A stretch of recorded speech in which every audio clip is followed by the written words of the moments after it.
우리 성도님들은 어렸을 때 뭐 이런저런 운동 뭐 이렇게 해보셔서 뭐 탁권도, 뭐 합기도, 저 어렸을 때는 쿵후 뭐 이런 거 유행했었는데, 제가 어렸을 때부터 그 합기도를 했었거든요. 초등학교 5학년 때부터 한 대학교 2학년 때까지 했으니까 이제 꽤 오래 했어요. 그래서 고등학교 2학년 때 제가 공인 3단을 땄어요.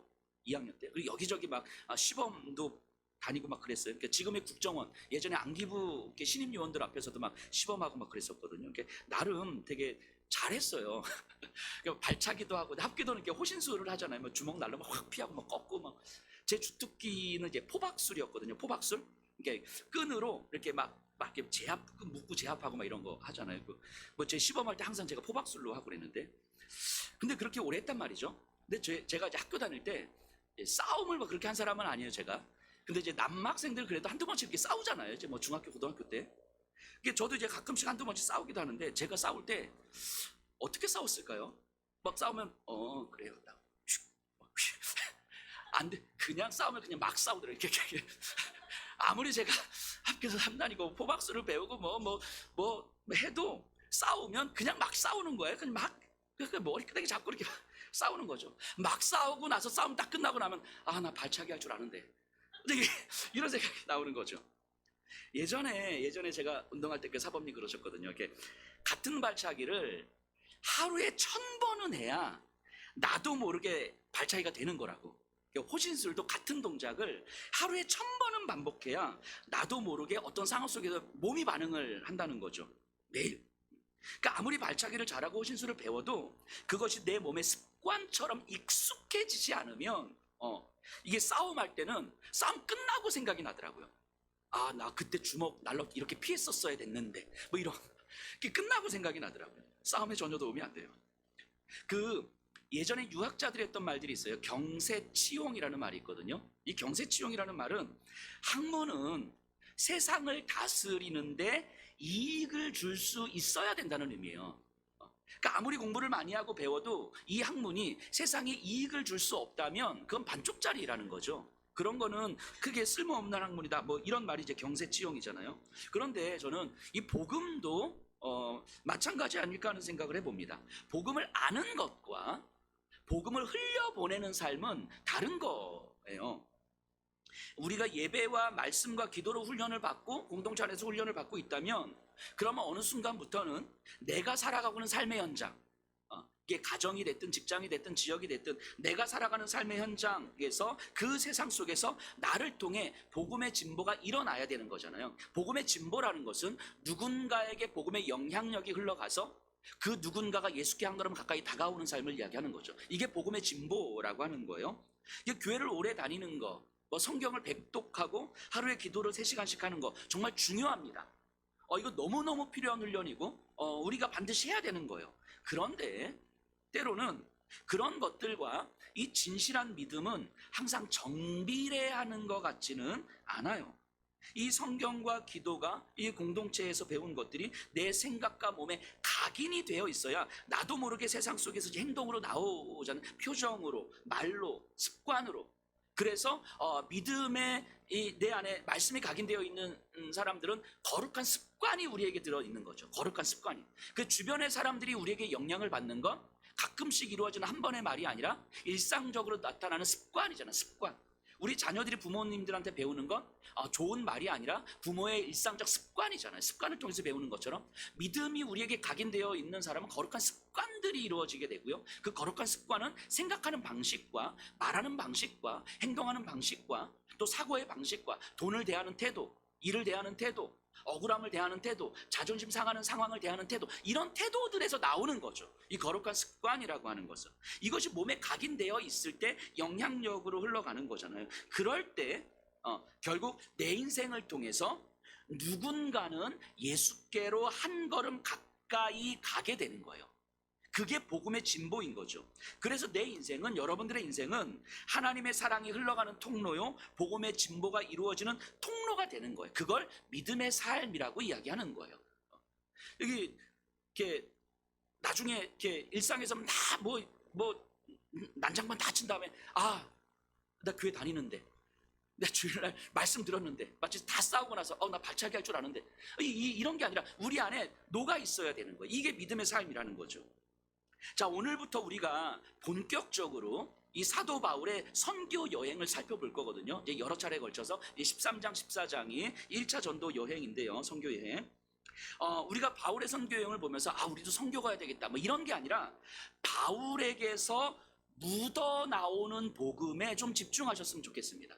그 바울이 정말 좀 담대하게 선포했는데 이런 차원 말고 바울이 어떤 위기적 상황 속에서 어떤 현장 속에서 어떻게 자기도 모르게 이 복음이 흘러나오고 있는가 이런 것들에 좀 집중해서 좀 살펴봤으면 좋겠습니다. 우리가 이제 1차 선교 여행을 볼 텐데 이 선교 여행을 글로 읽으니까 우리가 감이 잘 안 올 수 있는데 그래서 이게 선교 여행을 지도로 제가 먼저 좀 한번 이렇게 먼저 볼게요. 이게 PPT가 있을 텐데요. 안 되나요? 네, 괜찮습니다. 단지 예배가 늦게 끝날 뿐. 이거 안 되나요? 그 PPT 자료 있을 텐데. 지도를 제가 선교 여행 지도를 제가 준비를 했는데 거기 PPT 없어요? 1부 때 봤는데 1부 때도 지도 없이 봐야 되나? 그럼 그럼 일단은 일단 넘어가 볼게요. 그 1차 선교 그 여행은요. 안디옥에서부터 출발을 해요. 안디옥에서 출발을 해서 구브로 섬이라는 곳을 지나서 이 소위 말해서 오늘날 이게 튀르키예 지역, 터키죠. 소아시아 지역을 지나서 한 바퀴 돌고 그리고 다시 그대로 다시 돌아오는 여정이거든요. 그런데 이 선교 여정이라고 하는 것이 그냥 걸어가는 우리가 이제 글로 보니까 그냥 걸어가는 것 같지만 사실은 그 걸어가는 여정이 예를 들면 2,000m 높이의 산맥을 넘어가는 여정이기도 하고요. 180km를 이제 걸어서 산길을 걸어가는 여정이어야 되는 거예요. 1차 선교 여행은요. 바울과 바나바와 마가 요한 이렇게 3명이 출발을 하거든요. 자, 안디옥 교회를 출발해서 됐어요? 자, 그럼 한번 볼까요? 자, 여기 예루살렘 보이시나요?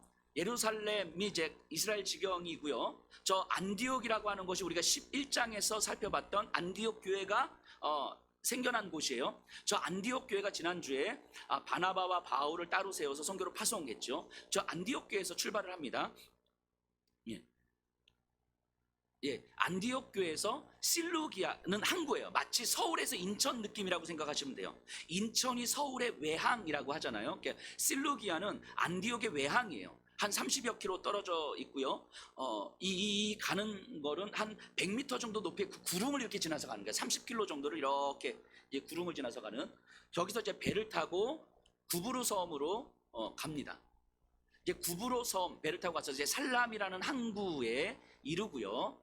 그 살라미에서 구브로 섬을 가로질러서 파포스라고 하는 곳, 파포스에서 이제 복음을 전합니다. 오늘 우리가 살펴볼 내용이 바로 저 구브로 섬, 살라미와 바보의 내용이에요. 그리고 이제 우리가 다음 시간부터 넘어가야 되는 것이 바보에서 페르가라는 지역으로 넘어가고 저기에서 안디옥. 저 안디옥은 비시디아 안디옥이에요. 처음에 있었던 안디옥은 수리아의 안디옥이었고 저 안디옥은 비시디아의 안디옥. 마치 평택의 안중 이런 느낌이에요. 비시디아라는 큰 지역에 안디옥이라는 작은 도시가 있는 거예요. 안디옥에서 이고니온이라는 곳으로 갔다가 이고니온에서 루스드라는 곳으로 내려갑니다. 뭐 기억나실지 모르겠지만 루스드라에서 바울이 돌에 맞아 죽을 뻔하죠. 그래서 이제 쫓겨나요. 그 루스드라에서 그 다음에 갔던 곳이 더베. 그리고 더베에서 다시 루스드라로 이고니온에서 안디옥으로 거꾸로 돌아와서 이제 안디옥까지 돌아오는 여정이 이제 1차 전도 여행이에요.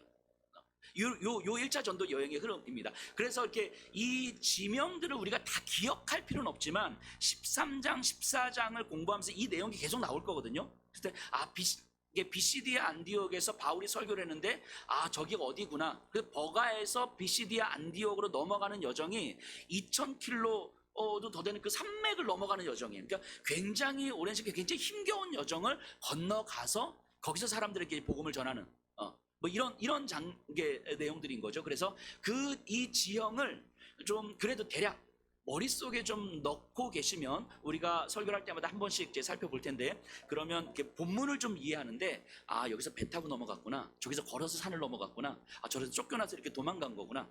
그러면 더베에서 안디옥으로 바로 오는 길이 있거든요. 바로 오면 되는데 왜 바울은 더베에서 안디옥으로 바로 안 오고 다시 거꾸로 돌아서 왔을까? 뭐 이런 것들도 한번 생각해 봐야 되겠죠. 글로 보면 더베에서 이게 왔다 갔다 하면은 그게 선교 여행 코스겠구나라고 했는데, 단순한 코스가 아니라 빨리 돌아올 수 있는 길이 있었음에도 불구하고 일부러 길게 돌아가는 길을 선택한 이유가 분명히 있었겠죠. 그런 이제 본문을 우리가 읽으면서 이런 것들도 계속 생각해 보는 거예요. 자, 좀 보면요. 예, 이거는 제가 지금 오늘날 지난주에 구글맵으로 찾은 거예요. 그러니까 오늘날 2024년도 안디옥에서 실루기아 항까지의 모습을 구글 지도로 찾아본 거예요. 그러니까 그거는 바울 시대의 때가 아니고 지금 때예요. 그러니까 저 보라색 선의 첫 번째 시작이 안디옥 교회고요. 마지막 빨간 점이 있는 데가 이제 실루기아 항이에요. 저희가 한 32km 정도 떨어져 있고, 저 안디옥에서 실루기아 항까지 바울과 바나바와 마가 요한이 이제 걸어서 이제 이동하는 거예요. 한 100m 높이의 어떤 구릉지대를 이렇게 지나서, 그때는 이제 길이 없었을 거예요. 그냥 걸어갔겠죠. 예, 저기가 구브로 섬입니다. 구브로 섬, 올챙이 모양 되어 있는. 그래서 구브로 섬인데 혹시 보이실지 모르겠지만 요 보라색 요 지점이 살라미 항구예요. 성경에 나오는 살라미 항구. 그리고 여기가 파포스, 바보라는 곳인데, 아마 바울이 복음을 전했던 것은 여기가 아니라 아마 요쪽이나 요쪽이었을 거예요. 요쪽. 근데 여기는 오늘날 이제 바보라는 이름으로는, 파포스라는 이름으로는 검색이 안 돼서 제가 이렇게 검색을 했고, 이것도 제가 구글맵으로 찾은 거예요. 그러니까 바울 시대의 지형이 아니에요. 그러니까 바울은 아마 여기나 요쪽에서 아마 복음을 전했을 겁니다. 그럼 살라미에서 이 바보까지 이르는 지역이 거리가 한 180km예요. 180km. 그리고 우리 13장 6절 가서 한번 볼까요? 13장 6절. 살람에 이르렀다가 6절에 온 섬 가운데로 지나서 바보에 이르러, 그러니까 온 섬 가운데로 지났다고 했잖아요. 오늘날에는 지금 이쪽이 해안가가 도시가 형성이 되어 있어요. 이게 관광지로 이제 도시가 형성되는데, 그때는 여기 지금 도시가 없고 길도 없었을 때거든요. 그러니까 온 섬 가운데로 지났다는 얘기는 아마 요 코스를 이렇게 지났다는 얘기일 거예요. 요 산을 넘어서. 이게 가장 빠른 길이니까 가장 빠른 길을 이렇게 넘어왔을 것 같아요.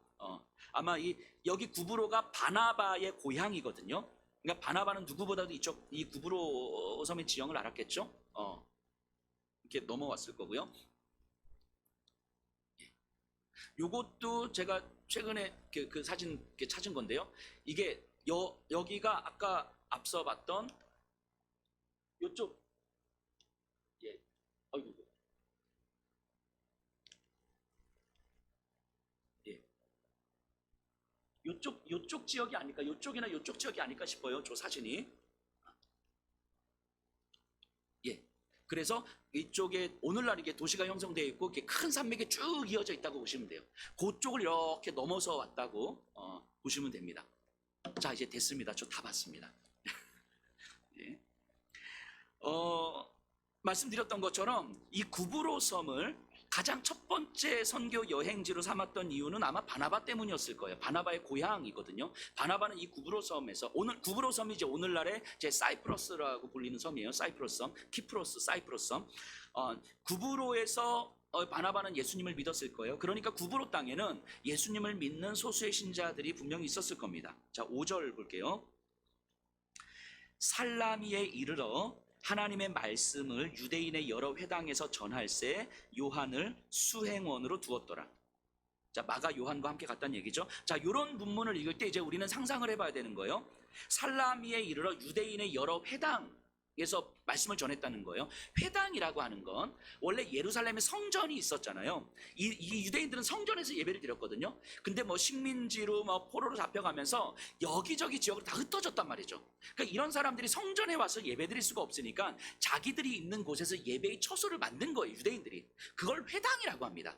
그러니까 회당이 있다는 이야기는 그 지역에 유대인들이 있다는 이야기고요. 근데 여기 보니까 여러 회당이래요. 그러니까 회당이 여러 개 있었다는 이야기는 유대인들이 꽤 많았다는 의미가 되겠죠. 자, 유대인들이 회당에 언제 모입니까? 안식일에 모이잖아요. 일주일에 한 번. 그럼 여러 회당에서 말씀을 전했다는 이야기는 바울이 여기 한 주만 머문 게 아니라 여러 주를 머물렀다는 얘기죠. 한 주에는 이 회당 갔다가 그 다음 주에는 저기 회당 갔다가 이렇게 여러 회당에 갔다는 이야기예요. 바나바는요 정통 유대인 출신이에요. 정통 유대인. 바울은요 유대 랍비 출신이죠. 랍비, 가말리알의 문화에서 배웠잖아요. 랍비라고 하는 건 율법을 가르칠 수 있는 사람. 바울은 이 랍비 출신이에요. 그러니까 안식일에 유대인의 회당에 들어가서 유대인의 회당에서 어떻게 하냐면 회당장이 이렇게 율법을 이렇게 읽어요. 유대인들이 이렇게 모여 있으면 율법을 읽고 나서 뭔가 이야기를 하겠죠. 그리고 나서 이 율법에 대해서 더 하실 말씀 있으신 분들은 손을 드십시오. 이렇게 하는 거예요. 그럼 이 회중들 중에서 누군가가 손을 들고 제가 한번 이야기해 보겠습니다 하고 이야기를 하는 거거든요. 그런데 바울은 랍비 출신이니까 나는 뭐 가말리알의 문화에서 배웠습니다. 그러니까 와 사람들이 막 이런 거죠. 그러니까 바울이 안식일에 유대인의 회당에 들어가서 율법을 다 들은 다음에 회당장이 누군가 말할 사람이 있으면 손을 드십시오라고 했을 때 바울이 손을 들고 이제 이야기를 한 거겠죠. 이게 안식일에 회당에 들어가서 말씀을 전했다는 거예요. 당시에 이 이방 땅에 이 회당에는 그 두 부류의 사람들이 있습니다. 한 부류는 유대인들, 원래 유대인들, 유대인이었다가 이런 사람, 흩어진 사람들께 디아스포라라고 하죠. 이 디아스포라 유대인들. 그리고 또 한 부류는 이방인인데 유대인들의 율법을 배우고 유대인의 하나님을 믿게 된 사람들이 있어요. 이방인인데 이런 사람들을 하나님을 경외하는 자 이렇게 표현해요. 사도행전을 우리가 공부하다 보면 하나님을 경외하는 자 이런 표현이 반복해서 나오거든요. 이런 사람들이 이방인이에요. 이방인인데 유대인의 하나님을 이제 믿게 된 사람들을 얘기하는 거죠. 그러니까 회당에는 이 유대인과 하나님을 경외하는 자들 이 두 부류의 사람들이 있었어요. 그럼 생각해 보면요, 분명히 우리는 알잖아요. 사도 바울은 이방인의 사도로 부름을 받았어요. 그럼 이방인에 가서 유대인들이 아니라 이방인들에게 복음을 막 전해야 될 것 같은데 사실은 바울의 전도 여행을 우리가 살펴보면 알겠지만 항상 한 지역에 들어가면 제일 먼저 찾는 게 어디였냐면 회당이었어요. 회당을 찾고 회당에 가서 복음을 전하고 그리고 회당에서 복음을 전해서 그렇게 해서 믿게 된 사람들이 그 지역에서 오래 살던 사람들이었을 테니까 그들이 자신들의 삶을 통해서 진짜 이방인들에게 복음이 전달됐던 거죠. 그럼 바울은 전략적으로 유대인의 회당에 들어간 거예요. 그러니까 바울을 가장 많이 박해했던 사람들이 누구였습니까? 유대인들이었죠. 유대인들. 왜냐하면 유대인들이 회당에 들어가서 그러니까 율법을 듣고 율법을 쭉 이야기하고 유대인들은 메시아를 기다리는 사람들이니까 메시아 이야기까지는 다 맞아. 근데 바울이 끝에 가서 어떻게 이야기하는 거예요? 그런데 그 메시아가 예수다 라고 이야기하니까 유대인들이 여기서 뒤집어지는 거죠. 그러니까 저 뭐야 막 이렇게 막 쫓아내는 거죠. 그런데 그 바울의 이야기를 듣고 회심하는 사람들이 있더라는 거죠. 그래서 유대인들이 바울을 막 싫어하고 막 쫓아내는 거예요. 뭐 이런 일들이 벌어지죠. 그러니까 바울의 선교는 유대인들, 율법을 통해서 메시아를 이해할 수 있는 사람들에게 복음을 전하고 그리고 그들과 소통하면서 그들 중에서 믿게 된 사람들이 자기들의 삶을 통해서 자기 지역에 있는 사람들에게, 이방인들에게 복음을 전했던 거예요. 그래서 진짜 이방인들은 그렇게 해서 교회 안으로 들어오게 되는 거죠. 생각해보면 바울의 선교는요 굉장히 전략적입니다. 그냥 무대뽀로 막 움직이는 게 아니라 현실에 근거해서 전략적으로 움직이는 거예요. 율법으로 이야기가 통할 수 있는 사람들에게는 율법으로, 철학적으로 이야기가 통할 수 있는 사람들에게는 이 철학으로 시작해서 결국 예수 그리스도로 이렇게 끌고 오는 거예요. 이게 전형이 소통이 되지 않는 사람들은 바울이 그렇게 끌고 온 요 사람들의 삶을 통해서 교회로 들어오게 되는 거죠. 물론 이도 저도 아무런 방법이 없을 때는 정말 무대뽀로 밀고 나가기도 하지만 자, 바울의 선교는 그러니까 다양한 삶의 정황, 그 속에서 살아가는 사람들에 대한 이해가 먼저 있었던 거예요. 그냥 무턱대고 그냥 막 간 것이 아니라 저들이 어떤 삶을 살아가고 있는지, 어떤 사람들인지, 그래서 저들에게 바울 자신이 믿는 예수님을 전할 수 있는 방법을 고민하는 거죠. 철학으로 접근해야 되는지, 율법으로 접근해야 되는지, 삶의 문제로 접근해야 되는지. 근데 이것이 사실은 예수님의 방법이었잖아요. 하늘에 계신 하나님께서 이 땅에 있는 우리를 보면서 야, 내가 너희를 구원해 줄게, 너희에게 생명을 줄게, 하늘로 올라와, 이러지 않으셨잖아요. 하나님이 인간의 삶의 정황 안으로 내려오셨어요. 그 인간과 소통할 수 있는 방식으로 오셨고, 그래서 인간과 소통하시면 인간에게 영원한 생명을 주신 거죠. 이 땅에 오셔서 여인들에게는 여인의 방식으로, 병자들에게는 병장의 방식으로, 죄인들에게는 죄인의 방식으로, 바리새인들에게는 바리새인들의 방식으로 예수님은 그들에게 접근하셨잖아요. 그래서 결국 그들을 진리로 생명으로 이끌어 오신 거죠. 그러니까 바울도 그러고 있는 거예요. 당당하지만 무례하지 않는 방식인 거죠. 그러니까 진리는요, 상황 속에서 타협하지 않지만 진리가 무례하지도 않은 거예요. 이게 예수님의 방법이었고 사도 바울의 방법이죠. 자, 6절에서 8절입니다.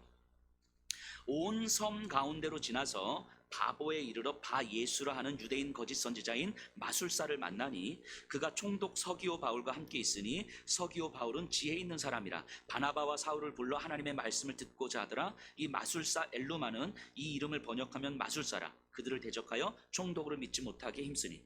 자, 한 180여 킬로 이렇게 산맥을 넘어서 왔어요. 이제 파포스에 이르렀습니다. 와서 이제 여기서도 마찬가지로 이제 뭐 회당을 찾아서 이렇게 전했겠죠. 근데 그때 만났던 사람이 누구냐면 바예수라고 불리는, 바예수는, 바는 아들이라는 의미고요. 예수는 예수, 그러니까 예수의 아들. 예수가 이제 여호수아, 호세아 다 같은 표현이에요. 예수, 여호수아, 호세아, 그러니까 여호수아의 아들 뭐 이런 표현이겠죠. 이 바예수라 하는 이 유대인 거짓 선지자를 이제 만났는데 이를 성경은 마술사 엘루마 이렇게 표현합니다. 이거는 엘루마라는 말 자체가 마술사라는 의미거든요. 그러니까 다른 언어로 번역하는 거예요. 마치 이런 거하고 똑같은 거죠. 외국인 사람들이 여기는 교회예요. 처치 이런 거죠. 마술사예요. 엘루마 이런 의미인 거예요. 그러니까 다른 언어로 번역한 거예요. 여기서 마술사라는 말은요, 그냥 잡기에 능한 뭐 요술 부리는 사람 이런 사람들을 얘기하는 게 아닙니다. 이 마고스 또는 마기라고 표현하는데 이 마기라는 표현이 어디에 나오냐면 예수님 태어나셨을 때 동방에서 3명의 박사들이 오잖아요. 요 박사들을 마기라고 해요. 그러니까 요 박사들은요, 그냥 마술사가 아니라 천문학자예요. 천문학자.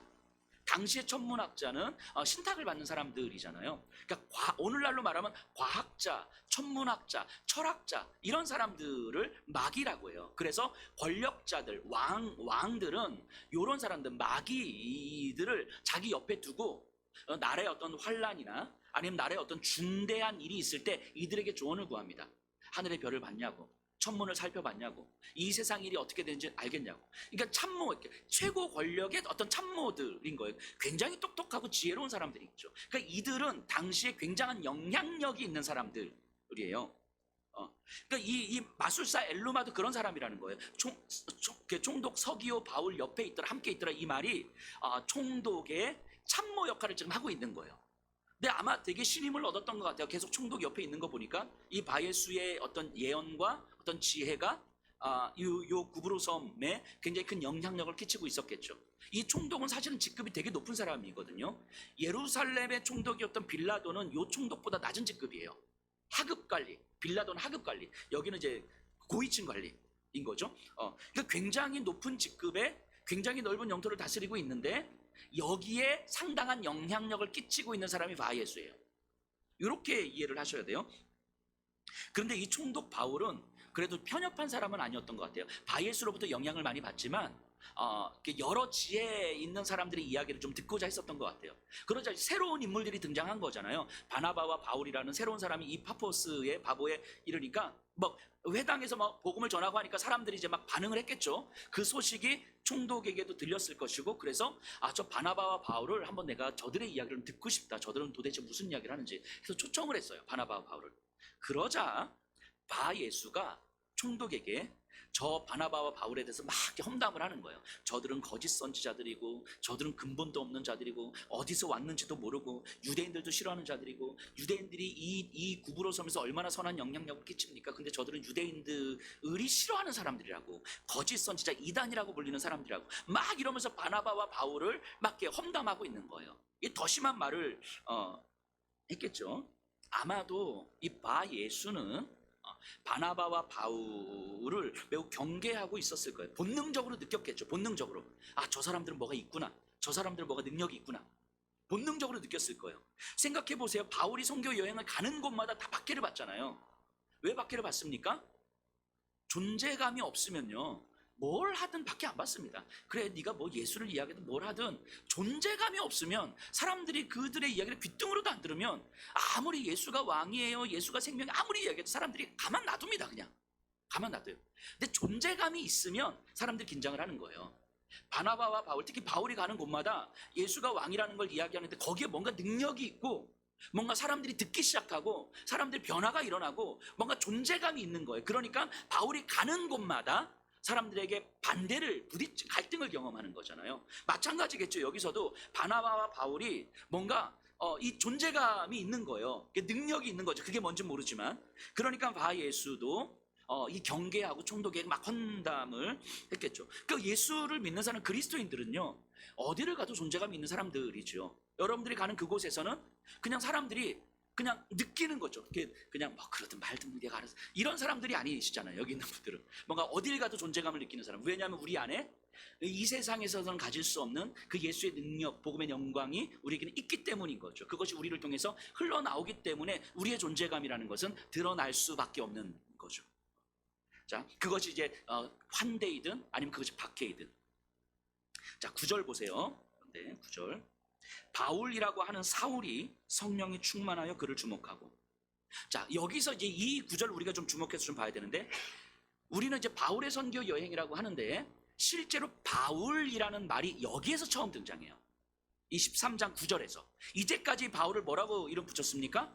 사울이라고 했잖아요. 물론 이제 사울은 히브리식 이름이고요, 바울은 헬라식 이름이에요. 그러니까 사울이 바울로 변한 게 아니라 그냥 사울, 한국에서는 여한옥이고 미국 가면 환옥힘이 되는 거예요. 뭐 이런 거하고 똑같은 거. 이게 이름이 두 개인데, 그런데 그러니까 이제 선교 여행을 다니니까 히브리식 이름보다는 헬라식 이름으로 쓰는 것이 훨씬 더 유리했겠죠. 그래서 바울이라고 쓰기도 했을 텐데, 그런데 성경은 굳이 여기에서 바울이라는 이름을 처음 쓰기 시작했다는 거예요. 근데 이 맥락이라는 게 있을 텐데 한번 그걸 생각해 봐야 되겠죠. 이 장면은요, 바울이 선교 여행을 다는 데 있어서 첫 번째로 경험하는 세상의 공격이에요. 그러니까 바울과 바나바를 바 예수가 지금 공격하고 있잖아요. 복음의 진보를 가로막고 있잖아요. 상황적으로 한번 생각해 보세요. 바 예수는요, 이 바보에 살던 사람이에요. 오랫동안. 그리고 이제까지 그 지혜자로서 역할을 잘 감당했고 상당한 권력도 누리고 상당한 영향력을 행사하던 사람입니다.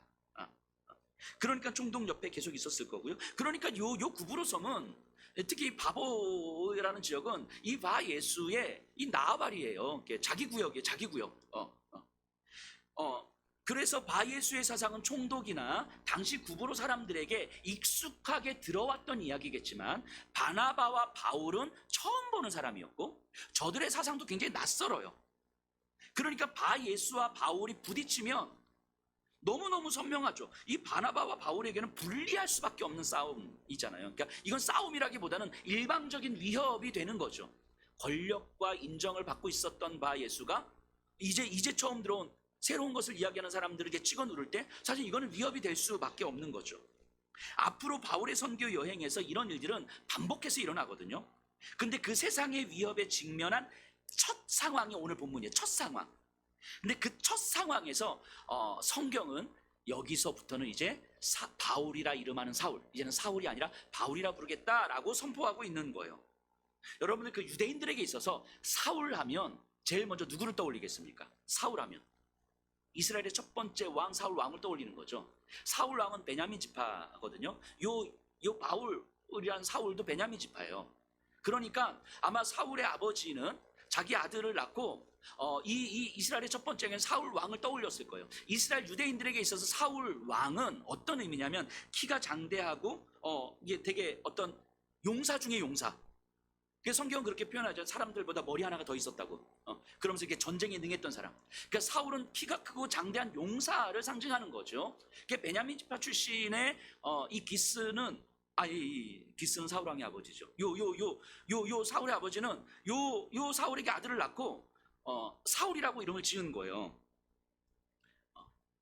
근데 이 바울이라는 이름은 작다는 의미거든요. 작다, 초라하다. 그러니까 성경은요, 굳이 이 장면에서 바울로의 변화를 기록하고 있는 것은 뭔가 의미가 있는 거죠. 아니면 처음 안디옥 교회에서 처음 성경 출발할 때부터 그냥 바울이라고 하든가 안 그랬거든요. 근데 세상의 위협에 직면한 첫 번째 상황에서 이제부터는 사울이 아니라 바울이겠다라고 이야기하는 거예요. 자, 이게 무슨 의미가 있는 거겠습니까? 힘과 권력을 가진 세상의 위협 앞에서 그 세상의 위협에 직면해 있는 사람은 장대한 용사, 힘을 가진 사울이 아니라 아무런 힘도 없고 초라한 바울이다. 좀 요 얘기하고 싶은 거예요.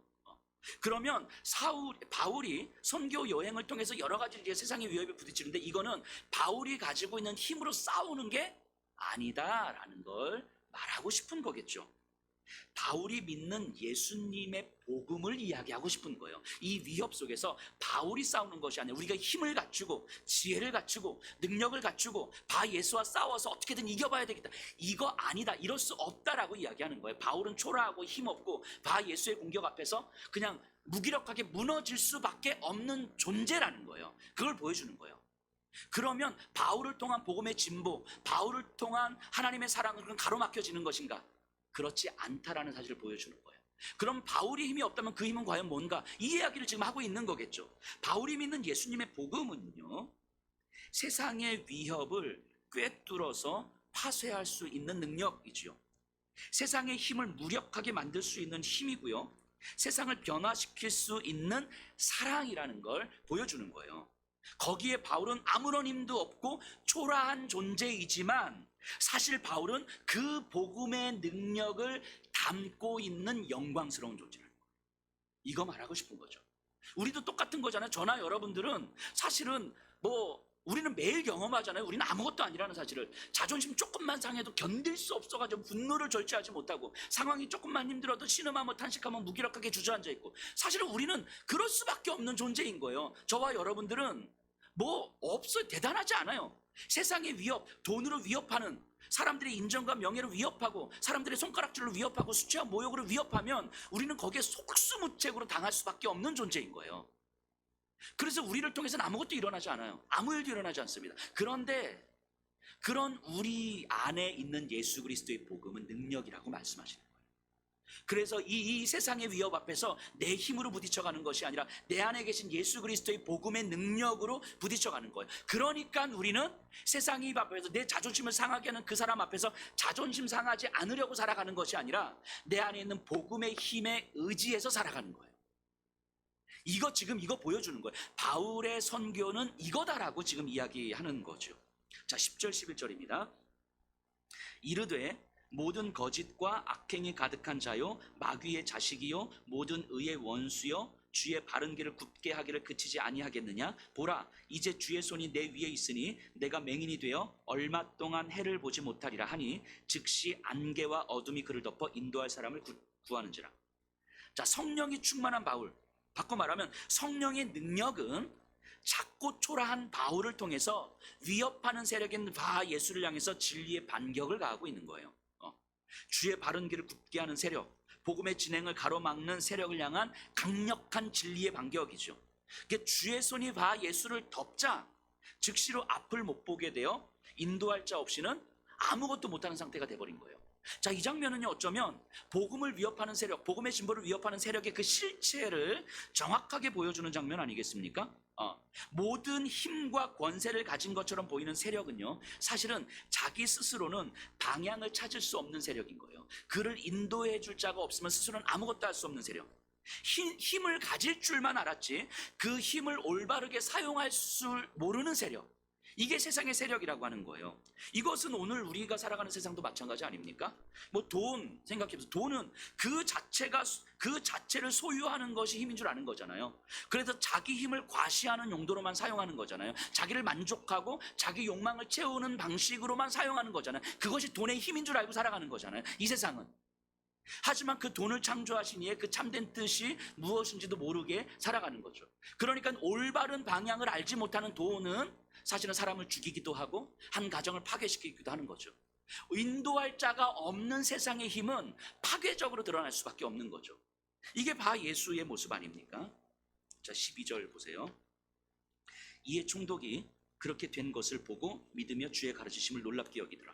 바 예수의 눈이 멀게 되었고 그렇게 된 것을 보고 총독은 바울이 말하는 복음을 믿게 됩니다. 이게 복음의 진보예요. 복음의 진보가 일어났고 그래서 총독은 바울의 복음을 듣고 믿게 되었다라고 이야기하는 거죠. 자, 다시 한번 정리해 보면요, 모든 정황이요 바 예수에게 유리했습니다. 바울은 초라했고 작은 존재였고 힘도 없어 보였고요, 바 예수와의 싸움 자체가 안 되는 거예요. 마치 돈의 힘 앞에서 우리처럼, 이 세상의 권세와 성공 앞에서 우리처럼 세상의 힘은 강력해 보였어요. 바울이 믿는 복음은 세상의 힘 앞에서 가로막히는 듯 보였습니다. 하지만 바울은 믿었던 거예요. 자기 안에 있는 복음의 능력을 믿은 거예요. 복음이 가는 길은 그 어떤 세력도 막을 수 없음을 복음은 믿었던 거예요. 나를 막을 수는 있지만, 바울을 막을 수는 있지만 바울 안에 있는 복음을 막을 수는 없는 거예요. 여러분들, 세상은 예수 그리스도를 막았어요. 가로막았죠. 뭘로 막았습니까? 십자가의 죽음으로 막았잖아요. 예수가 가는 길을 십자가의 죽음으로 막았고 그 끝났어요. 끝인 줄 알았어요. 근데 하나님은 부활로 뚫어버리셨잖아요. 세상이 할 수 있는 모든 힘을 동원해서, 가장 강력한 힘을 동원해서 예수 그리스도를 막았지만 모든 세상은 그것을 받아들였고 인정했어요. 예수가 졌다고 인정했어요. 하지만 하나님은 부활로 그것을 뚫어버리시고 세상의 힘이 하나님의 복음을, 세상을 구원하시기 위한 하나님의 복음을 가로막을 수 없다는 사실을 증명해 내신 거죠. 바울은 그 복음을 믿은 거예요. 자기 믿음을 믿는 게 아니고 내가 얼마나 믿음이 좋은지, 내가 얼마나 헌신했는지, 내가 얼마나 공부하고 내가 얼마나 똑똑한지 이걸 믿은 게 아니고 세상이 가로막을 수 없는, 세상을 향한 하나님의 구원의 역사를 가로막을 수 있는 그 세상에만 그 어떤 것도 없다는 사실을 믿은 거예요. 근데 그 복음이 내 안에 있다는 사실을 믿은 거죠. 그러니까 바울은 바 예수 앞에서 내가 너하고 싸움이 되겠니? 여기서 그냥 복음 전하다 한 3주만 복음 전하다 가게 해줘. 이러지 않았다는 거예요. 복음을 가로막는 세력을 꿰뚫어 버리죠. 불의의 세력, 세상의 권력은 복음의 진보 앞에서 뚫리고 무너질 수밖에 없는 거예요. 이것이 바울이 이끄는 복음인 거예요. 내가 믿음을 끌고 가는 것이 아니라 바울을 믿음이 이끌고 가는 거예요. 복음이 이끌고 가는 거라고요. 여기서 우리가 주목할 것은 이것을 이루어가는 사람은 키가 큰 장대한 사울이 아니고 작고 초라한 바울이었다는 거예요. 설교 서두에서도 말씀드렸던 것처럼 그냥 알고 있는 것만으로는 이런 일이 일어나지 않습니다. 복음이 바울에게 스며들어서 삶 속에 자리 잡고 있었기 때문인 거예요. 바 예수의 위협이 바울을 위협하는데 그 위협 앞에 쫄아가지고 어떻게 하지가 아니라 나를 위협할 수는 있지만 내 안에 있는 예수 그리스도의 복음은 결코 그 위협에 방해를 받을 수 없다는 사실이 바울에게는 믿어진 거예요. 나는 두렵고 떨리는데 내 안에 있는 예수 그리스도의 복음은 저 바 예수의 힘 앞에서 결코 쫄지 않는다는 사실을 믿은 거예요. 그걸 깨달은 거예요. 복음을 향한 위협은요, 어떤 경우에도 성공할 수 없다는 사실을 바울은 믿은 거죠. 그래서 바 예수의 권력 앞에서 타협하지 않는 거예요. 적당히 살게 해달라고, 적당히 복음 전하게 해달라고, 그렇게 타협하지 않는 거예요. 그래서 바울은 기적을 만들어냈고 바울의 믿음은 총독으로 하여금 예수께 한 걸음 더 다가가도록 만들었죠. 복음의 진보가 일어났죠. 여기서 여러분들 기적을 생각해 보세요. 여기서 일어난 기적이 어떤 기적입니까? 바 예수가 눈이 먼 게 이게 기적입니까? 아니에요. 그게 기적이 아니에요. 복음의 진보를 가로막는 세력이 무너지는 것이 기적이에요. 예수 그리스도의 복음이 가는 그 길을 막는 그 세력이 무너지는 것, 이게 기적이라고요. 여러분들 다시 생각해 보세요. 기적이란 초자연적인 일이 일어나는 것을 의미하는 게 아니에요. 복음의 진보, 이 세상을 구원하시기 위한 하나님의 사랑이 흘러가는 것을 가로막는 세력이 무너지는 것, 이게 기적이죠. 어떤 세력도 세상을 사랑하시는 하나님의 구원을 막을 수 없다는 그 믿음. 그래서 믿음을 가진 사람은 복음을 가로막는 힘에 자신을 맡길 수가 없는 거예요. 적당히 타협하면서 갈 수가 없는 거예요. 복음의 길에 자신을 맡기는 거죠.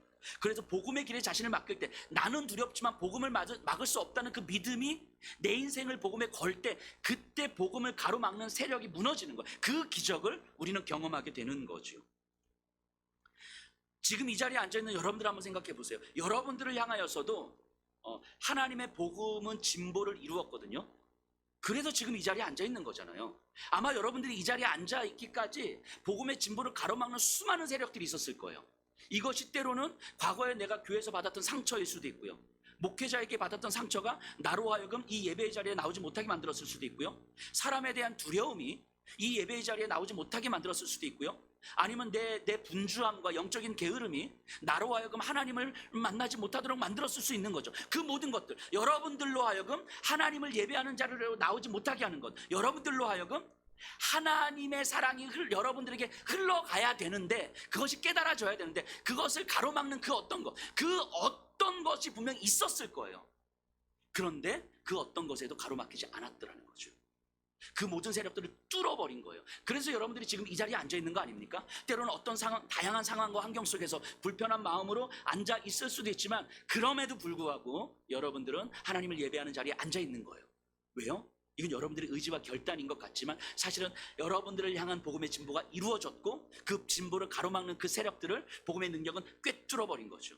그 여러분들에게 그 진보가 이루어졌고 여러분들은 지금 이 자리에 앉아 있는 거 아니겠습니까? 그렇다면 그 일들이 이제 여러분들을 통해서 일어나야 되는 거잖아요. 누군가를 통해서 여러분들에게 복음의 진보가 이루어졌다면 이제 여러분들을 통해서 일어나야 되는 거잖아요. 그 여러분들을 통해서 이 복음은, 하나님의 사랑은 더 넓게 확장되어야 가는데 그것을 가로막는 세력들이 있죠. 가로막는 세력들. 여러분들은 구원을 받았지만 여러분들의 자존심과 상처와 아픔은 다른 이를 예수께로 인도해내는 것을 방해하고 있을 수도 있는 거죠. 우리들의 분주함과 우리들의 영적인 게으름은 우리는 구원을 받았지만 다른 이들을 향한 하나님의 사랑을 확장해가지 못하도록 방해하는 것일 수도 있는 거죠. 그렇다면 우리의 자존심, 우리의 아픔, 우리의 상처, 우리의 분주함, 우리의 게으름은 복음의 진보를 가로막는 세력들이 되는 거죠. 그런데 분명한 것은 뭐냐면 그 모든 것들은 결코 복음의 진보를 막을 수 없더라는 거예요. 여러분들 때문이 아니라 여러분들 안에 있는 그 예수 그리스도의 복음이 그렇게 할 거라는 거죠. 그것이 믿어진다면 내 자존심에 기대서 살지 않는 거예요. 자존심이 좀 상해도 복음의 길에 나를 기대는 거죠. 내 불편함과 내 억울함에 기대서 살지 않는 거예요. 내 욕망과 내 탐욕에 기대서 살지 않는 거예요. 나를 통해서 복음의 진보가 일어날 수 있다면, 누군가가 예수께로 한 걸음 다가올 수 있다면 기꺼이 거기에 내 인생을 맡기는 삶을 살아가는 거죠. 그래서 바울이 선포하는 거잖아요. 바 예수를 향해서 보라, 이제 주의 손이 너의 위에 있으니, 주의 손이 바 예수를 덮었을 때 바 예수의 존재가 아무것도 아니었음이 드러나는 거잖아요.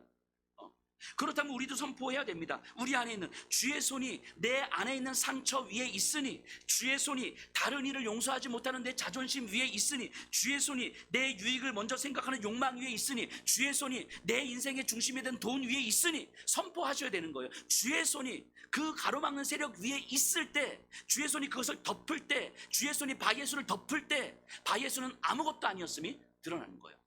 주의 손이 우리의 상처를 덮을 때 내 상처, 나를 죽을 것처럼 만들었던 그 상처가 아무것도 아니었음이 드러나는 거예요. 주의 손이 내 욕망과 탐욕을 덮을 때에 그것이 내 인생의 전부였던 것 같았는데 그것이 아무것도 아니었음이 드러나는 거예요. 그랬을 때 자존심에 내 인생을 걸었던 삶, 상처에 기대어 살아갔던 삶, 돈과 탐욕에 기대어 살아갔던 삶이 아무것도 아닌 것에 내 인생을 걸었던 거겠구나. 내 인생은 예수께, 복음의 길에 걸려 있어야 되는 거구나. 이거 깨닫게 되는 거예요. 그래서 선포하셔야 되는 거예요. 그렇게 복음을 따라서 한 걸음 내디디셔야 되는 거예요. 그때 여러분들 안에 있는 그 힘들은 무너집니다. 반드시 무너집니다. 예수 그리스도의 손이 그 장애물들 위에 있을 때, 가로막는 세력들 위에 있을 때 반드시 무너지게 됩니다. 여러분들의 상처는 여러분들을 통한 복음의 진보를 가로막을 수가 없어요. 가로막을 수가 없습니다. 여러분들의 초라함, 여러분들의 연약함, 여러분들의 낮은 자존감, 무기력함은 여러분들을 통한 하나님의 사랑이 확장되는 것을 가로막을 수가 없어요. 여러분들이 아무리 초라하고 아무런 힘이 없어도 여러분들을 통해서 하나님의 사랑이 흘러가는 것을 가로막을 수가 없어요.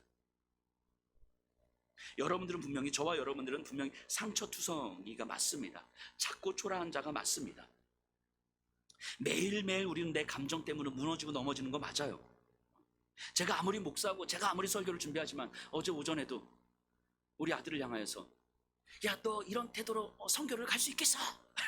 한 소리 하면서 선교하고 이거 무슨 상관이 있어요? 상관 있어? 막 이러면 아들하고 대판 싸워. 설교 준비하기 전날 대판 싸워. 그리고 어제 저녁에 다시 선교를 위해서 같이 우리 기도하자, 비나. 안 돼요, 안 돼요. 내 감정 하나 조절하는 게 안 된다고요, 우리는. 이런 나를 통해서 어떻게 복음의 진보가 일어납니다. 안 일어나요, 안 일어나요. 우리는 분명히 개인주의적이고요. 타인에 대한 사랑도 없어요, 우리는. 그런데 그게 무너지는 거예요. 이 개인주의적인 이 성향이 무너지는 거예요. 내 상처가 무너지는 거예요. 감정 조절도 안 되는 내가 무너지는 거예요. 주의 손이 있을 때. 그리고 여러분들을 통하여서 하나님의 사랑이 확장되는 일이 일어나는 거예요. 그걸 십자가의 길이라고 하는 거예요. 그게 기적이죠. 그게 기적이에요. 내 자존심이 상하는데도 나를 통해서 하나님의 사랑이 흘러가는 일, 내가 손해가 있음에도 불구하고 나를 통해서 복음의 진보가 일어나는 일, 그것이 우리들의 인생에서 일어나는 기적이에요. 이게 기적이라고요. 그래서 그 기적은 누군가로 하여금 예수님께로 더 가까이 한 걸음 다가오도록 만들어요. 이게 십자가의 죽음을 부활로 꿰뚫어 버리신 하나님의 능력이죠. 여러분들은요, 이 능력을 담고 있는 존재예요. 여러분들은 너무너무 초라한 게 맞는데, 근데 여러분들이 이 능력을 담고 있는 존재라고요. 그래서 여러분들이 영광스러운 거예요. 여러분들 때문이 아니라 여러분들 안에 있는 그 예수 그리스도 때문에 여러분들이 영광스러운 거예요. 조금만 더 크게 생각해 보면요, 이 바 예수의 위협, 복음을 가로막는 세력이 교회 역사 속에서 없었던 적이 있었습니까? 세상이 교회를 위협하지 않았던 적이 있었습니까? 교회가 언제 편했던 적이 있었습니까? 없었어요. 교회가 권력이 됐을 때만 교회가 편안했지, 교회는 원래 편했던 적이 없었습니다. 세상은 교회를 항상 위협했어요. 정치적으로 협박하기도 했고요, 강제적으로 교회 문을 닫기도 했습니다. 오늘날은 세상이 교회를 어떻게 위협하고 있습니까? 돈으로 위협하고 있죠. 돈으로. 그래서 우리 목사와 성도들에게 이런 생각을 집어넣잖아요. 교회도 결국 돈이 있어야 운영이 되지, 교회도 돈 없어봐 운영되나, 이런 생각을 집어넣잖아요. 아, 그렇지, 교회의 근거는 돈이지, 예수님도 돈이 있어야 움직이시지, 뭐 이런 생각들이 우리 너무 자연스럽게 들어오고 있는 거잖아요. 그래서 돈의 질서에 편승해서 존재하도록 교회를 위협하죠. 그리고 그 위협은 오늘날 상당히 성공을 거뒀죠. 세상이 돈으로 교회를 위협할 때 상당히 성공적이죠. 목회자들이, 성도들이, 교회 조직이 돈과 안전에 집중하게 되는 오늘날 한국교회의 현 주소를 우리는 너무 쉽게 마주하고 있는 거 아닙니까? 복음의 진보, 하나님의 사랑을 가로막는 세상의 힘은 지금 상당히 성공을 거두고 있는 거예요. 교회로 하여금 십자가의 길을 잃어버리게 만들고 안정과 평안의 길을 걷게 만드는 건 하나님의 사랑이 흘러가지 못하도록 가로막는 세력의 성공이죠. 교회가 돈의 힘에 자신을 맡기지 않고 교회를 세우신 예수 그리스도의 복음의 길에 자신을 맡기는 삶, 그게 없으면요, 오늘날에는 기적이 일어나지 않습니다. 목사들이 번영과 성공, 그리고 안전에 자신을 맡기는 한 복음의 진보를 가로막는 돈의 세력이 무너지는 기적은 일어나지 않습니다. 성도들이요, 자기 안전에 집중된 삶에 자신을 맡기는 한 세상의 힘과 권세를 꿰뚫고 나가는 기적은 일어나지 않아요. 아무리 성경 지식을 많이 알고 있어도 우리의 삶을 세상의 세력에 맡기며 사는 한 우리 인생을 통해서는 아무런 일도 일어나지 않습니다. 그런데 여러분들 진지하게 한번 생각해 보세요. 저는 진짜 믿어지거든요. 제가 믿는 하나님은 하나님의 뜻대로 세상을 창조하셨어요. 분명히 세상에 존재하는 모든 것은 하나님의 뜻 안에서만 그 존재의 의미를 갖는다는 것이 믿어져요. 돈이 아무리 강한 힘이라 할지라도 그 자체로는 눈먼 도구일 뿐 돈이 우리 인생을 영광스럽게 만들지 않는다는 사실이 믿어져요. 저도 돈을 너무 좋아하지만 돈이 내 인생을 영광스럽게 만들지 않는다는 사실을 믿어져요. 이 땅에서 내가 조금 더 안전한 삶을 추구하는 것, 저도 그걸 원하지만 그것은 단지 내가 그렇게 느끼는 것일 뿐 진짜 안전한 삶이 아니라는 것도 믿어져요. 이 세상에 있는 그 어떤 것들도 내 인생을 결정하거나 내 인생을 영광스럽게 만들어줄 수 없다는 것이 믿어져요. 저한테는. 그래서 하나님이 직접 이 땅에 오신 거 아닙니까? 그래서 이 세상에 여러분들을 맡길 수가 없어서 세상에 있는 그 어떤 것들도 여러분들의 인생을 영광스럽게 만들 수 없다는 것을 아셨기 때문에, 그래서 하나님께서 여러분들을 세상에 맡길 수가 없어서 하나님이 직접 오셔서 예수께서 여러분들을 맡아주시겠다고 말씀하신 거잖아요. 근데 그 사실이 저는 믿어져요. 그 사실이. 바울도요, 자신은 비록 작고 초라하지만 자신을 맡으신 예수 그리스도께서 자신을 안아주시고 그 예수 그리스도께서 영광스러운 존재임을 알았기 때문에, 그래서 바울은 두렵고 어렵지만 세상의 힘에 바 예수의 권력에 자신을 맡길 수가 없는 거예요. 그 바 예수의 권력은 나를 지금은 편안하게 만들어줄지 모르겠지만 내 인생을 결국은 초라하게 만들 거라는 사실을 믿었기 때문인 거죠. 내 인생을 가장 영광스럽게 만들어줄 분은 오직 예수 그리스도밖에 없다는 사실을 바울은 믿었기 때문에 세상의 권력과 힘과 성공에 내 인생을 맡길 수가 없었던 거예요. 내 인생을 맡기기에 세상은 너무 가벼워. 내 인생을 맡기기에 세상은 너무 하찮은 거예요. 그래서 내 인생은 적어도 예수 그리스도만이 맡아주실 수 있다는 사실을 믿은 거죠. 바울도 여러분들 똑같은 사람들 아닙니까? 세상의 힘 앞에서 작고 초라한 존재가 분명한데, 돈의 힘 앞에서 우리는 너무 초라한 존재가 분명한데, 여러분들 그 자체로는 아무런 힘도 없는 존재가 분명한데, 여러분들을 맡아주신 예수께서 영광스럽기 때문에 여러분들은 영광스러운 거예요. 그런 여러분들을 세상이 감당할 수 있겠습니까? 여러분들의 인생을 그깟 돈에 맡길 수 있겠습니까? 여러분들의 인생을 그깟 세상의 안전과 사람들의 인정과 명예에 맡길 수 있겠습니까? 그럴 수가 없는 거야. 이게 안 돼. 그게 믿어지는, 맡길 수 없다는 사실이 믿어지는 거예요. 돈이 내 인생을 책임질 수 없다는 사실이 믿어지는 거예요. 그래서 내 인생을 내 상처에 기대어 살아가지 않아요. 내 자존심에 기대어 살아가지 않는 거예요. 돈과 안전에 기대어 살아가지 않는 거예요. 내 노년의 안전과 행복에 기대어 살아가지 않는 거예요. 그렇게 기대기에는 이 세상은 너무 가벼운 거예요. 그래서 우리의 인생은 예수의 길, 십자가의 길 외에는 없는 거예요. 그 십자가의 길은 이악 물고 걸어가는 길이 아니에요. 이악 물고 걸어가는 길이 아니라 우리 인생의 유일한 소망인 거예요. 우리 인생을 맡길 수밖에 없는, 우리 인생을 가장 영광스럽게 만들어줄 수 있는 유일한 길이 십자가의 길인 거예요. 이악 물고 결단하며 희생하면서 가는 길이 아니라 내 인생을 가장 영광스럽게 만들어주는 길이 예수를 따르는 길인 거예요. 그래서 눈물이 나고, 그래서 아프고, 그래서 힘든 거예요. 우리는 여전히 죄의 본성을 가지고 있으니까. 하지만 이제는 알죠. 우리 인생이 얼마나 영광스러운 존재인지. 여러분들의 인생이 얼마나 영광스러운 존재인지를 이제는 아는 거예요. 여전히 나는 돈을 좋아하고 돈에 내 인생을 맡기고 싶은데 어느 순간 믿어지는 거예요. 내 인생의 그 영광스러움이 그깟 돈에게 맡겨질 수 없다는 사실이 믿어져서 눈물이 나지만 내 인생의 방향을 다시 트는 거예요. 내가 걸어갈 수 있는 길, 십자가의 길 외에는 없다는 사실이 믿어지는 거죠. 그렇게 우리 인생을 통해서 하나님의 사랑이 어떻게 확장되어 가는지를 우리는 경험하게 되는 거고요. 복음의 진보가 우리 인생을 통해서 어떻게 이루어져 가는지를 보게 되는 거예요. 그래서 우리 인생을 통하여서 누군가는 예수께 한 걸음 더 가까이 다가가는 거죠. 비록 내가 조금 덜 소유한다 할지라도, 비록 지금 내가 더 피곤하다 할지라도, 비록 내가 더 상처받고 자존심 상하고 억울하다 할지라도 복음의 진보가 이루어지는 길이라면 기꺼이 거기에 우리 인생을 맡길 수밖에 없는 것, 그게 가장 영광스러운 길이고 가장 소망 가득한 길이라는 사실이 이제는 믿어지는 것. 그래서 우리는 예수를 따라가는 거죠. 이게 바울의 선교예요. 그게 기적입니다. 그게 기적이에요. 여러분들의 인생에서 이런 기적들이 끊임없이 일어나는 것, 이게 믿음의 삶이에요. 그리스도인들이 살아가는 삶이라고요. 그리스도인들의 삶에서는 이런 기적들이 반복해서 일어나는 거예요. 여러분들이 지금 살아가시는 인생, 또 한 주간을 살아가셔야 될 텐데 그 삶의 현장에서 이런 기적들을 경험한 간증들이 여러분들의 인생에서 끝없이 펼쳐지기를 간절히 소망합니다. 우리 성찬을